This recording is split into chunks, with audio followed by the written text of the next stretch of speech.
Hello YouTube world. As you can see, my head is low, which means I am tired or I am bored.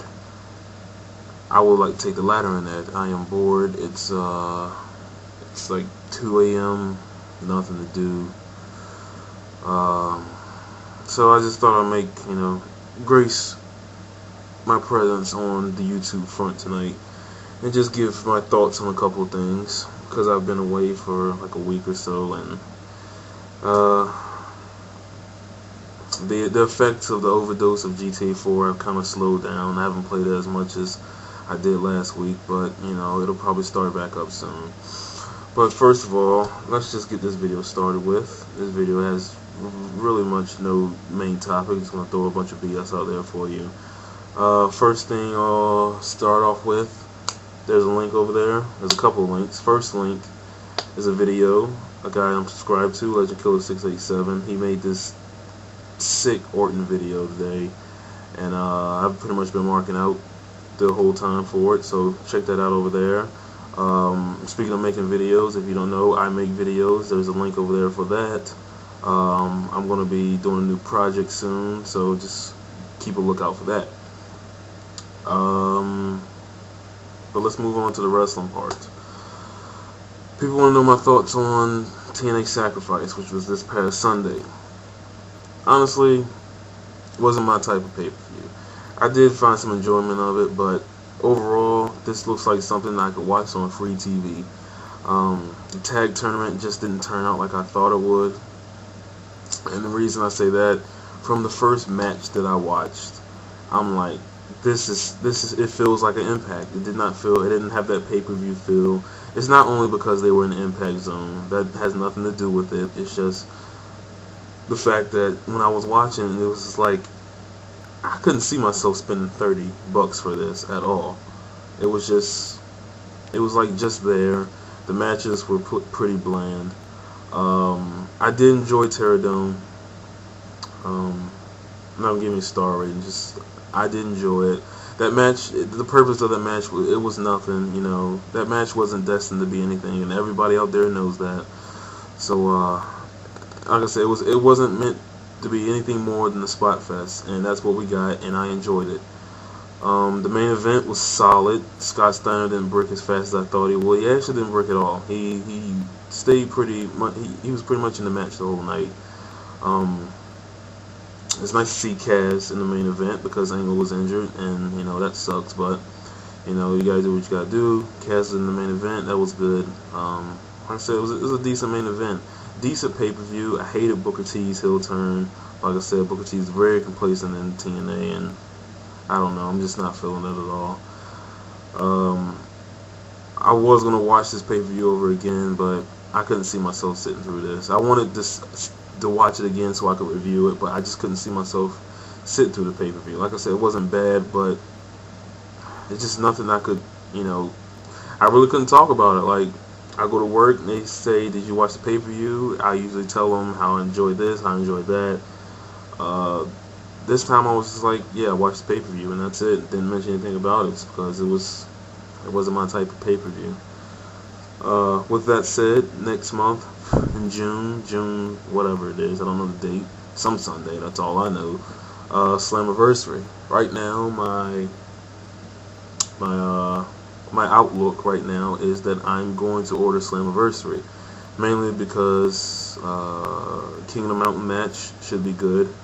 There are two guys who I expected to be in the Kingdom Mountain who are not going to be in the Kingdom Mountain for what it looks like. It's not really set in stone, but maybe a possible spoiler, Styles and Angle may be going at it at Slammiversary, which should be good.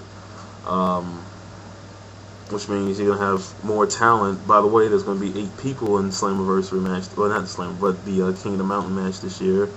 That's going to be good. And Tomko and Robert Roode and James Storm will probably be in there, and Matt Morgan. I think it's going to be an excellent match. I'm really looking forward to that. Of course, Styles and Angle, that should be good. They're going to build that up real well. And I believe we're going to maybe see Kaz versus P. Williams for the title, which should be excellent. And then possibly LAX versus Motor City Machine Guns for the tag titles. That's 4 matches I would love to pay my money for. So, like I said, if the card is good, then I'm gonna order it. But if not, then they won't get my money, and that's just how it is. Speaking of giving money, WWE will not get my money this Sunday because I don't think Judgment Day looks good at all. Of course, they're sticking with the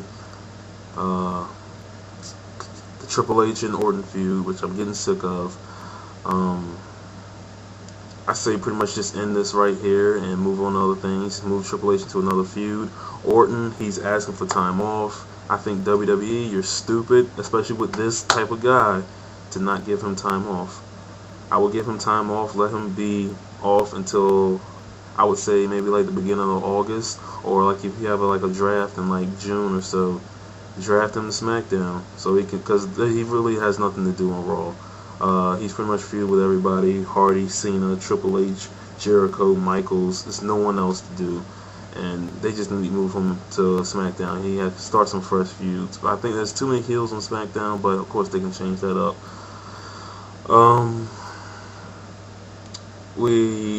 Speaking of that match, I don't think it should be a cage match at all, especially this close to we got like two weeks away until One Night Stand, and we all know One Night Stand is an all gimmick match pay-per-view. You could have easily saved the cage match for the pay-per-view, just like you did last year with Edge and Batista.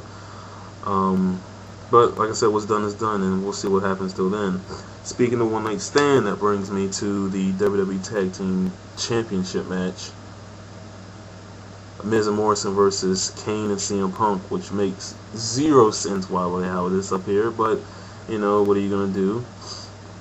I would much rather have seen Miz and Morrison versus Jimmy Wang Yang and Shannon Moore on this pay-per-view. You can have Miz and Morrison retain the titles this pay-per-view, and then the next pay-per-view, which is One Night Stand gimmick match, have a ladder match between the four. I think that could have been good stuff, but we'll see what happens. Can't rule that out because we don't know what's going to happen, but we'll see. I think Michaels versus Jericho is on the pay-per-view. That should be good. Two great wrestlers right there. I mean, they've had incredible matches in the past. Example, WrestleMania 20, not 20, but WrestleMania 19. So like I said, that should be good because they're not following that little injury storyline anymore, which is always good. Edge versus Undertaker, they need to go ahead and end this now. Undertaker's probably going to win the belt again, which, whatever. I'm not going to argue with that. But like I said, overall, the pay-per-view, Edge versus Undertaker, we've seen it before. Triple H versus Randy Orton, seen it before. Not really interested in tag team match. I do want to see Jericho and Michaels, but that's not really justified of spending $40 on. So, like I said, I'll save that money for Slammiversary, or if it looks good, maybe I'll order One Night Stand. Then we get to the final thought of this video. I should have made a separate video for this because I did with the first one, but I'll just say my stuff right now. NBA playoffs, round 2. First off, Kobe is MVP. Great stuff right there. That's excellent to see. People say Chris Paul deserved it. I'm not going to argue with that, but what's done is done, and Kobe's MVP, and you can't argue against that either. Second round is really good. I think pretty much every series except I think Detroit closed it out tonight. I didn't watch basketball tonight.